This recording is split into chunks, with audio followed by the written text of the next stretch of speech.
La prima cosa che mi viene da fare è il paragone con l'inizio stagione della passata annata, con il Napoli che contro il Verona, al netto dell'inciampo, no, della sconfitta, i 3 gol subiti, ma era un Napoli che stava nascendo. Era un Napoli in costruzione, era un Napoli che ancora doveva trovare anche delle pedine, una su tutti il signore che anche quest'oggi, quando è in aria, ragazzi, sembra avere 2 metri in più rispetto a qualsiasi normale avversario, è qualcosa di imponente.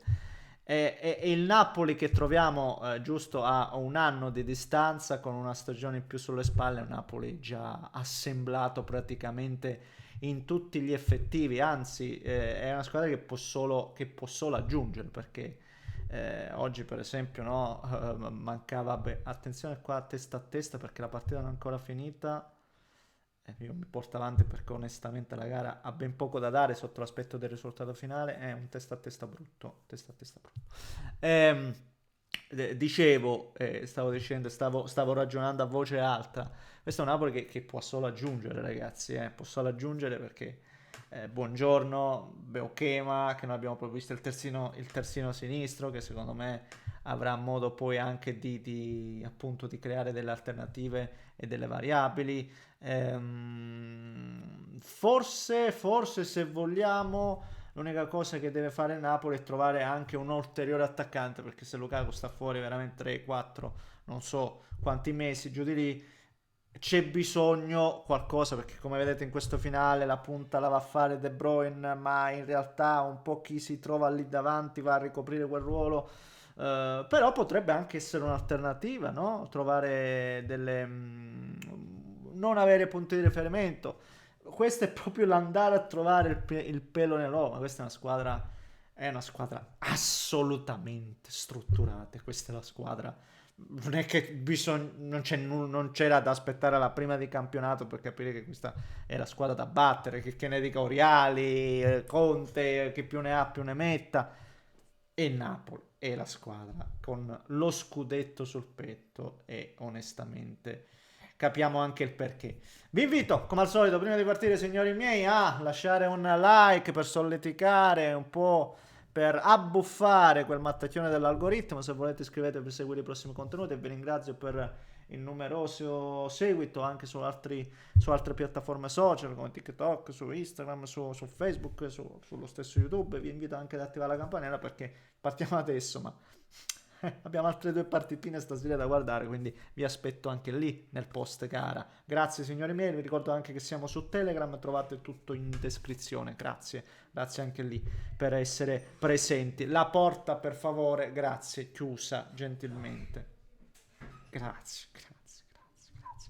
No, se non apro una porta almeno una volta a video sembra quasi un rito ormai scaramantico e che non certo porta bene dal mio punto di vista a quanto pare. Niente, Sassuolo-Napoli ragazzi che sta andando al calare visto che siamo al 90esimo e passo, ci sono 5 minuti di recupero, ma c'è stata l'espulsione del Sassuolo. Eh, Ve l'avevo un po' detto, e il Napoli l'equilibrio che un po' tra virgolette è mancato anche per questioni un po' anche di prove tattiche, tecnico-tattico, di cambio e tutto il resto, quell'equilibrio, quella solidità la troverà ben presto e così è stato. Oggi praticamente le uniche mezze situazioni in cui il Sassuolo si è reso diciamo pericoloso sono state 2 palle perse dai giocatori del Napoli, una De Bruyne, l'altro non mi ricordo se anche Sommer, è stata una palla anche abbastanza velenosa che non doveva perdere, ricordo quella di De Bruyne e poi per il resto è una squadra che veramente ma con quel centrocampo là ragazzi, Lobotka, De Bruyne, Anghissà, McTominay, ragazzi miei è dura e poi quando si velocizza, si arriva in aria, attenzione che si va verso il terzo, no, Anghissà fuori. Quando si velocizza e quando riempi l'aria con gente così massiccia come McTominay, ragazzi, un gol che abbiamo visto tante volte anche nella passata annata. Sembrava ci siamo ritrovati proprio lì dove ci eravamo lasciati. e anche con la solita giocata a rientrare sul sinistro di Politano, che lo ribadirò sempre. Qualcuno quando l'ho detto nei passati video mi ha fatto le pernacchie. Politano sottovalutato, vedrete che Politano, se c'è uno che giocherà sempre è lui. Come al solito Neschio canna ogni tanto qualcosa di sensato forse lo dice. E ragazzi, Napoli che va avanti, che trova anche subito anche il gol di De Bruyne, sì, su una palla praticamente che era diretta per un suo compagno, però calibrata alla perfezione, diventa pericolosissima per il portiere anche nel momento in cui nessuno riesce a colpirlo.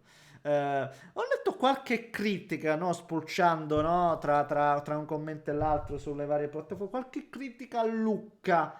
In realtà, ragazzi, a parte che essendo massiccio, questo vale per tutti i giocatori, Sassuolo e Napoli, eh, è un giocatore che non è che sta benissimo fisicamente, è una squadra che ancora deve brillare, cioè il Napoli di oggi non è a pieno regime, ma non c'è bisogno che lo dica, è un Napoli anzi che ancora deve assolutamente carburare, eppure già abbiamo visto come è sceso in campo. È lo stesso Luca che però vi devo dire, no, al di là di quella palla dove Forsinari dopo il palo di Politano poteva fare qualcosa in più, mi sembrava, però ho visto lavorare su tanti palloni, ragazzi, e se Conte ci lavorerà sopra, ragazzi, Luca ha delle potenzialità enormi per quanto mi riguarda, soprattutto nello scacchiere contiano.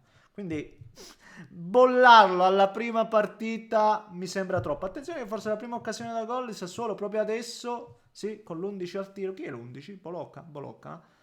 Forse proprio in questo finale un pochettino dove c'è meno brillantezza, vedete, il Sassuolo ci prova, ma niente da fare.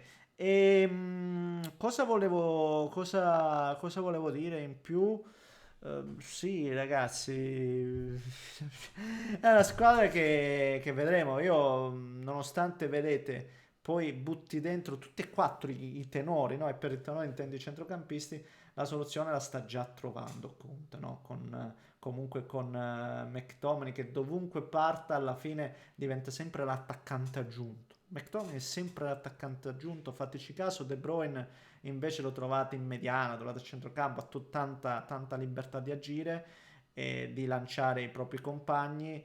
Napoli è forte, ragazzi, non trovo molto altro da dire. Napoli è forte. Oggi qualcuno dirà sì, ma contro la neopromossa Sassuolo, cioè Sassuolo ha lì davanti gente come Lorente, Pinamonti, Berardi, e non li ho visti strusciare una palla, cioè, onestamente non lo so, non lo so. È Napoli che, ribadisco, l'anno scorso doveva costruirsi, quest'anno parte da quella base, a quella base ha ampliato. C'è un allenatore come Conte che sul discorso fame li tiene tutti, no, lì alti di concentrazione, e proprio per questo motivo mi sento di dire che sarà dura, sarà molto più dura quest'anno, ecco, appena finita la partita e finisce anche il mio commento. Fatemi sapere cosa ne pensate voi, ragazzi miei. Un grande abbraccio da Neschio. Non mi ricordo se ho perso qualche ma onestamente c'è poco da dire. Un grande abbraccio. 2 gol, 2 pali. Parte forte Napoli, parte forte.